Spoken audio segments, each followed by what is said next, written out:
मध्ये स्वागत आहे। तर चला, तर आपलं ही नवीन बिझनेस सुरू झाला आहे। तर पहिले आमच्या आई ना घरगुती ना म्हणजे आमच्या गावामध्ये पापड पहिल्यापासून विक्री करायच्या, ज्यांच्या ऑर्डर येईल ना त्यांना।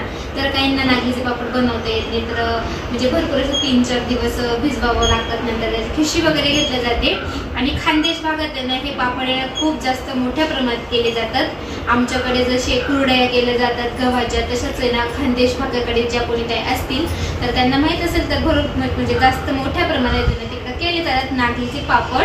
तर आमच्या आई पण आहे ना तिकडच म्हणजे त्यांचं माहेर तेच आहे खानदेशकडे, तर त्यामुळे त्यांना पण खूप छान पद्धतीने असं मस्ती ना खिशी घेतात येतात आणि खूप मस्त नागलीचे पापड करते। तर मागच्या वेळेस पण आम्ही केलेले ते भरपूर असे करतो। तर म्हटले चला, तर म्हटले काही टाइम नाही ना कोणी म्हणजे कोणाला घ्यायचे असेल तर मी आता ऑर्डर पण घेणार आहे। तर मस्त नागलीचे पापड ही मस्त आणि आपले उडदाचे पापड आपण जे लाटून करतो ना, तर काही मशीनचे करतात काही लाटून करतात। तर आम्ही मस्त घरगुती लाटून पापड केले जातील। तर मस्तपैकी उडदाच्या डाळीचे ते पण तुमच्यासाठी जे कोणा ताईंना घ्यायचे असेल तर त्याची मी ऑर्डर घेईलच। पण मी ना तुम्हाला प्राइस वगैरे सगळं काही येणार तर मी तुम्हाला माझा करा। तर बऱ्याच ताईंनी ना मला नागलीचे पापडचे भाव विचारलाय।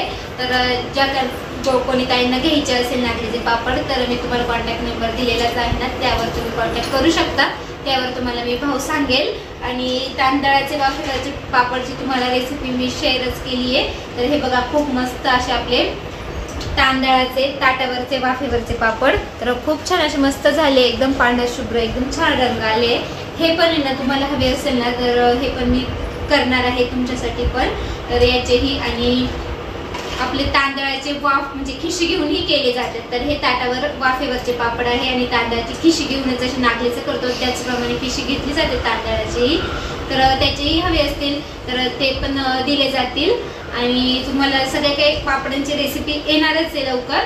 पण बऱ्याच त्यांनी कमेंट केली होती की भाव सांग, म्हटले आज म्हटले तुम्हाला कॉन्टॅक्ट नंबर देऊ तर तुम्ही मला कॉन्टॅक्ट करा, तर तेव्हा तुम्हाला भाव वगैरे सांगेल। आणि नागलीचे पापडचे उडदाचे पापडचे ही रेसिपी अजून येणार आहे, तर लवकरच येतील त्या रेसिपी, त्याही बघा।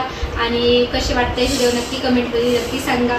तर ज्या कोणा ताईंना आता नागलीचे उडदाचे तांदळाचे वाफेचे खिशीचे पापड घ्यायचे असेल तर नक्की कॉन्टॅक्ट करा आणि तुमच्यापर्यंत ते पोहोचतीलच। तर चला मग आपला हा छोटासा व्हिडिओ कसा वाटला कमेंटमध्ये नक्की सांगा। आवडला असेल तर लाईक करा, शेअर करा आणि नवीन असल्यास सबस्क्राईब करायला विसरू नका। तुम्हा सगळ्यांना